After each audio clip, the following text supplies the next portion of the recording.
Okay, thank you, Dan.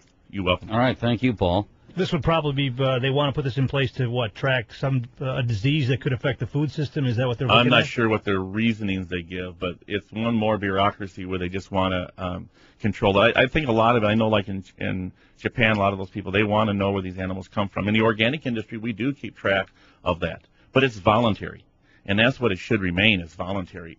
There's a danger when government has, we don't like the idea of having a little chip put in us. Well, think how many animals are out there. Yeah. Let's take a break for news, as we'll come back with congressional candidate Daniel Mielke with more of your questions. 845-2155, the number. News is next, and then more 55 feedback. Welcome back. Segment number 2 with the congressional candidate for the 7th District running against David Obey, Dan Mielke. DanielMielke.com is his website. And you can learn more about that, the issues. And we're talking about several things, and the illegal immigration thing. Let's come back to that a bit, because we had that one time, Dan, was it a year or so ago, where the big push, they tried to get that amnesty thing passed through, and it was stopped. Was that one of the 47 times that he voted? I mean, I don't know if that bothers people at all, even folks that were supportive. Does that bother you, Tom? 47 votes in favor of illegal immigration? Well, I'd have to look at those votes. You say that they're in favor of illegal immigration, but they may have something to do with other issues as well. It may not all be so cut and dried, but certainly that... It's Congress. Things are never cut and dried in Congress. Yeah. Mm-hmm. But 47 times, at least the best of my count, Obey has voted to the benefit of illegal immigration 47 times.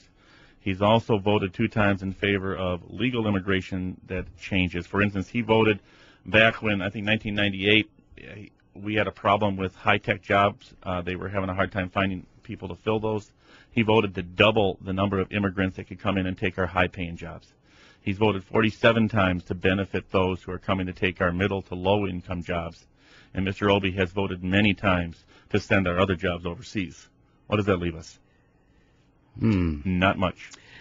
And then we have a state, too, that has the atmosphere with the Democratic governor and a Democratic state senate that want to eliminate the chances for citizens to go to college and let illegal immigrants come in and take spots in the university system that would be citizens. Well, it's a situation where it's a sad state of our country when those who come here and break the law have more benefits and assets in their pockets than those who uphold the law.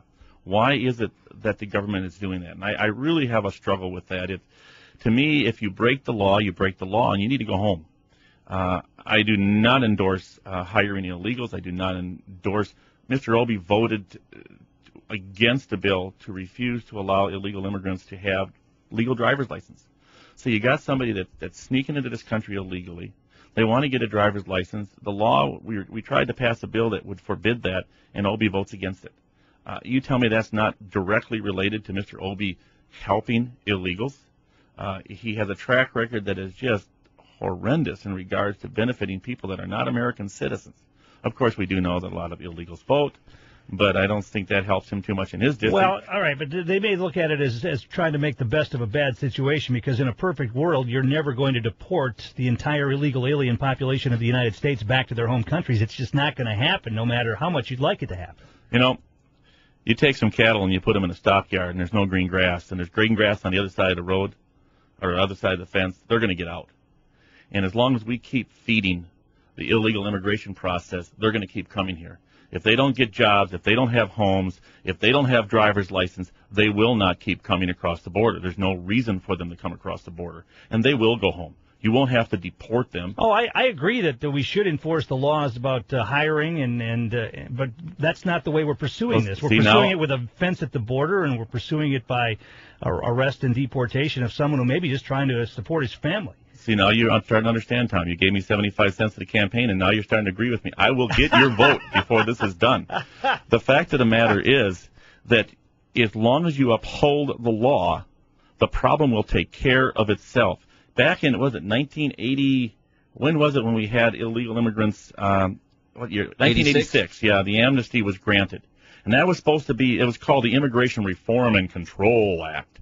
And what it did is it opened the door. They said, hey, we got amnesty. If a bunch of us come over here again, we'll get it again in a few years. And that's exactly what happened. We increased immigration, illegal immigration into this country by giving amnesty. To me, amnesty is not the solution. It never will be the solution. The solution is to uphold our law, to protect our citizens, to protect our economic base. We don't need to have people from other countries letting their prisoners out, sending them across the border so we can incarcerate them. Our federal penitentiaries are 30% full of illegals that need to be in their own country's jails. Illegals have killed more people in this country than the Iraqi war has.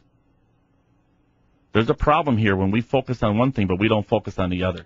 And that's not a partisan issue. That is a bipartisan problem. Both sides have allowed illegal immigration to come into this country, and it needs to stop. I was just going to say that's a different position than the presidential candidate of your party is I'm taking. not a presidential candidate.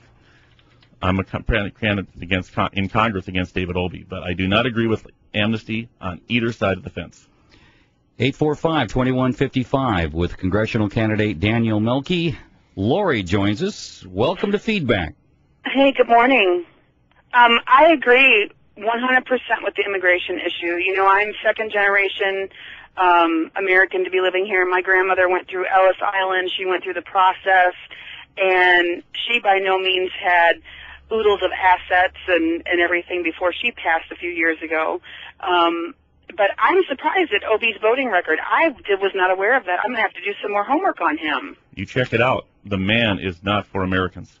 Well, I'll tell you, I'm union. I'm losing my job. I work for a Canadian-owned company, and I'm not happy. And somebody had asked me, how do you feel about all the benefits you're going to get, though? You know, with the unemployment and the schooling and everything else. And I'm like, that money would be better spent on Medicare and on helping our elderly than it would be in our education, than it would be helping the unemployed because of NAFTA. Yeah.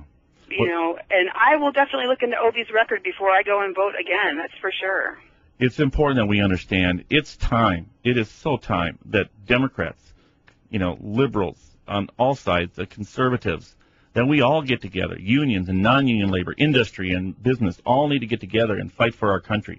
We are losing it, and it's going fast. You know what? I agree 100% with you. I've always felt like the last few years, I'm a military brat, so I grew up with a lot of patriotism and for the country and everything, and that's gone. That is so gone. After 9/11, there was a little bit there, but for the most part, it's all about me's and the I's, and it's not going to work here. We're losing jobs. We're having more Americans. I mean, I don't know what the future's going to hold for me. Where am I going to go? You know, I'm going to go back to school. I'm 39 years old, and okay, fine, but where am I going to go? You know, what does the future hold for me? And it is kind of scary, but I'm telling you, if we don't start thinking about the country as a whole instead of parties, we're going to just go down a really bad path. And NAFTA, and I'm a firm believer in term limits for the Congress and the Senate. I think if you don't ever change Congress or Senate, the laws are never going to change. Well, think about this once. For the last 38 years, we've been heading the same direction, down. Our country has been declining. Our dollar's declining. We are now in a recession. Actually, in reality, we will probably have no industrial manufacturing businesses left in this country if we keep going the way Mr. Obey is directing this country. You can't do the same thing over and over and over again and fail and think it's going to change the next time. We need new ideas, we need new concepts, and we need a new fight in Congress. And Absolutely. that means we need to replace a lot of people, and it's probably going to happen on both sides of that political fence.